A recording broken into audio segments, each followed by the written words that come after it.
Dans cette vidéo, je te dévoile mon produit gagnant sur Amazon. Si tu ne me connais pas encore, je fais une mini-série pour t'expliquer toutes les étapes par lesquelles je passe pour pouvoir lancer mon produit sur Amazon. Je documente tout ce que je fais et tu peux justement retrouver tous les autres épisodes précédents pour voir un petit peu toutes les étapes par lesquelles je suis passé. Dans l'épisode précédent, je t'expliquais comment trouver produit gagnant, tous les critères à respecter afin de valider son produit. Et dans cet épisode, je te dévoile du coup le produit gagnant que j'ai sélectionné. Pour rappel de l'épisode présent, j'avais sélectionné quelques critères afin qu'on soit sûr de trouver le bon produit, pas de se lancer comme ça au hasard. Je te rappelle, il faut que ça soit un produit avec des bons volumes de recherche, il faut trouver aussi le bon mot-clé, il ne faut pas que ça soit un produit qui est trop saisonnier, il faut qu'il ait un prix de vente assez élevé, il ne faut pas que ça soit un produit qui est trop volumineux, qui soit trop lourd, qui soit fragile, qui soit trop électronique, etc.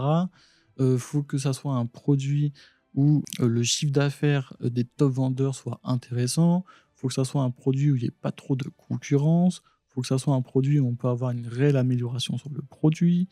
Faut que ça soit un produit où on peut améliorer le listing des concurrents. Donc voilà, tu as quand même pas mal de critères à respecter pour trouver ton produit gagnant. Et sans plus attendre, je te dévoile celui-là que j'ai sélectionné. Bon, on arrête le suspense et mon produit gagnant, c'est un collecteur d'eau de pluie. Alors, tu vas me dire, c'est quoi un collecteur d'eau de pluie? En fait, c'est un produit qui va se connecter à une gouttière, à une descente de gouttière, qui va permettre en fait de récupérer l'eau de pluie et le transférer dans un bac de récupération d'eau de pluie. Pour que ça soit plus simple, je vais te montrer sur mon ordinateur ce que ça donne. Alors, du coup, on se retrouve sur mon ordinateur et on est sur Amazon. Du coup, j'ai mis le mot-clé collecteur d'eau de pluie. Comme tu le sais, on va juste d'abord vérifier si c'est bien le mot-clé le plus utilisé sur Amazon pour ce type de produit. Donc on va utiliser Heliothème, on va aller sur X-Ray Keyword, et du coup on va aller regarder les volumes de recherche les plus les mots-clés les plus recherchés avec le volume de recherche. On s'aperçoit que c'est récupérateur d'eau de pluie. C'est ça le mot-clé qui va nous intéresser le plus. On voit qu'il y a 14 000 recherches sur ce mot-clé-là, alors que sur les autres, tu vois, avec les accents, c'est beaucoup moins. Collecteur d'eau de pluie, c'est 2000. Donc c'est vraiment celui-là qu'on va utiliser en premier pour pouvoir faire nos recherches et pour pouvoir analyser du coup notre produit. Donc on va sur la barre de recherche, on met notre mot-clé, et du coup on arrive sur la première page où là on va pouvoir un peu analyser la première page. Donc on voit que notre récupérateur d'eau de pluie, ça ressemble à peu près à ça, ou à ça, ça c'est le numéro 1 sur Amazon. Et tu vois, ça, c'est des bacs de récupération d'eau de pluie. Donc, c'est pas ça qui nous intéresse, hein, c'est vraiment ce petit objet ici qui va se connecter, qui va en fait être à l'intérieur de la gouttière, de la descente de gouttière pour pouvoir récupérer l'eau et pouvoir après, ici, avec le petit tuyau, pouvoir après le mettre dans le bac de récupération d'eau de pluie. Donc, un peu comme ceci. Donc, tu as plusieurs modèles. Et donc, du coup, on va aller analyser la première page. Donc là, on retrouve avec notre extension Heliothème, on va aller sur X-Ray, et on va aller analyser du coup la première page. Donc première chose à faire, c'est de vérifier le volume de recherche. Donc tu l'as ici, on voit qu'on a 14 808 recherches dans le mois sur cette période-là. Donc on va aller analyser du coup, voir si c'est un produit saisonnier. Et donc on s'aperçoit qu'il y a quand même des oscillations, donc on voit que c'est un produit qui est saisonnier. On voit que la période forte, c'est à partir de février, et ça s'arrête au mois de juin.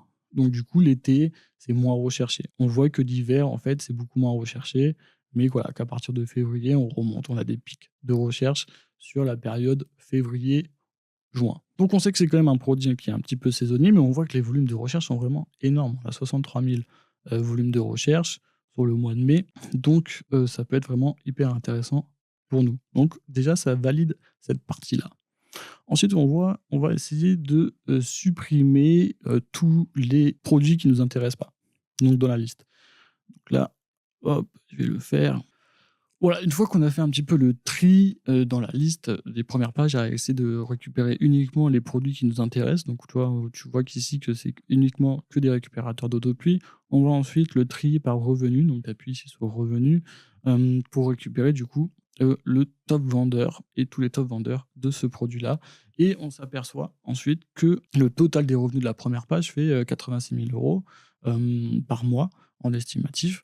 Et on s'aperçoit que le premier, il fait 31 000 € de chiffre d'affaires avec ce produit-là par mois. Le deuxième, 25 000, 13 000, 4 000, etc. Donc franchement, ça valide aussi notre produit, à voir que c'est un produit qui se vend très bien sur Amazon. on a un bon volume de recherche, on a les top vendeurs qui font plus de 30 000 euros de chiffre d'affaires avec un seul produit. Donc ça valide aussi notre produit. On voit que le prix de vente est au-dessus de 20 euros, donc ça peut être aussi un produit intéressant pour nous. Donc ça valide pas mal de nos critères. On va continuer du coup à analyser pour essayer de voir si ça valide vraiment tous nos critères. Donc là, du coup, on va aller regarder les avis des top vendeurs. Donc on voit 2047 avis, 164, 2000 avis, 230 avis, etc. Donc on voit que c'est un produit où pas 15 000 avis sur ce produit-là. Donc on s'aperçoit qu'il n'y a pas énormément de concurrence et on va pouvoir justement remonter assez facilement sur ce listing. Donc du coup, ça nous valide aussi ce critère-là, qui est pas trop de concurrence. Ensuite, ce qu'on va regarder, c'est est-ce qu'on peut améliorer ce produit. Ça va être hyper important de savoir comment on peut l'améliorer, est-ce qu'on peut l'améliorer ou pas, pour voir justement si ça valide aussi notre nouveau critère. Donc là, on s'aperçoit, si on retourne sur mon ordinateur, on s'aperçoit que, tu vois, les top vendeurs, ils ont pas des notes incroyables. 4,2, c'est pas des notes incroyables. On va pouvoir aller voir du coup, sur le top vendeur et voir un petit peu les avis qu'il y a et on va essayer de comprendre comment on peut justement trouver, des améliorations sur le produit. Donc du coup, on va aller dans commentaires négatifs et on va aller regarder un petit peu ce que les gens ils disent sur ce produit-là. On voit étanchéité imparfaite, donc on sait qu'on pourrait améliorer l'étanchéité. Un morceau coûteux de plastique non recyclé, OK. Pas cher, mais ça fonctionne très bien, donc ça c'est un truc assez positif, mais bon, il met que 3 étoiles. Produit ne convient pas efficace, bof. Produit très, très facile à installer, mais faible récupération. Plastique, 40 € un bout de plastique sans joint. Moyen, n'est pas autonome. Problème d'écoulement d'eau, moyen, pas vraiment adapté, énormément de bruit, basique, ne récupère environ que 10 à 20 d'eau. Donc quoi, en gros, ça va être tous les avis des clients qu'on va pouvoir analyser pour essayer de comprendre comment on peut vraiment améliorer notre produit. Donc là, on s'aperçoit que bah, on pourrait essayer peut-être d'augmenter la capacité pour récupérer plus que 10 ou 20 On va essayer d'augmenter le diamètre et l'ouverture pour les copes de récupération d'eau. On va pouvoir essayer d'améliorer l'étanchéité, des choses comme ça, pour essayer justement d'améliorer notre produit.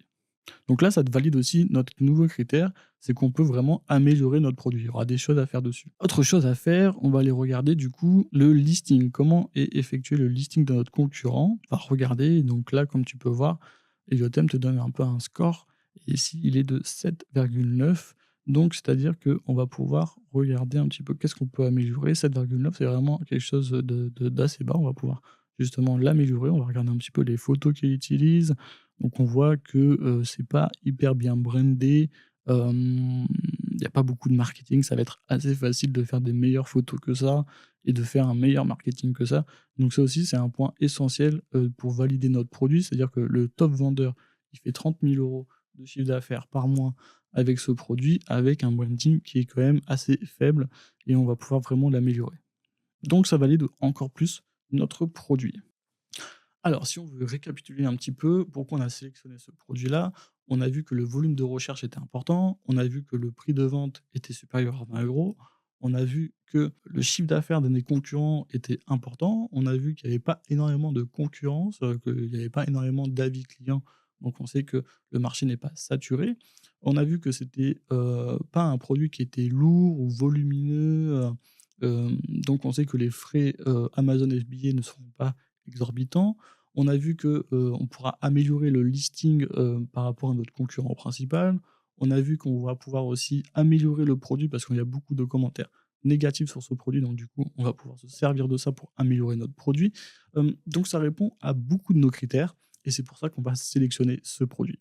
La prochaine étape, ça va être vraiment de chercher un fournisseur, de voir justement si on peut trouver ce produit-là, voir comprendre le prix sur lequel on peut l'acheter pour voir un petit peu le taux de marge qu'on peut avoir si on vend ce produit avec donc du coup le prix d'achat, le prix de vente, on va rajouter la publicité, le transport, et cetera, pour essayer de valider réellement ce produit et voir si on continue avec ce produit-là. Ça sera dans le prochain épisode. J'espère que tu vas le suivre. Je te dis à bientôt pour la suite des aventures.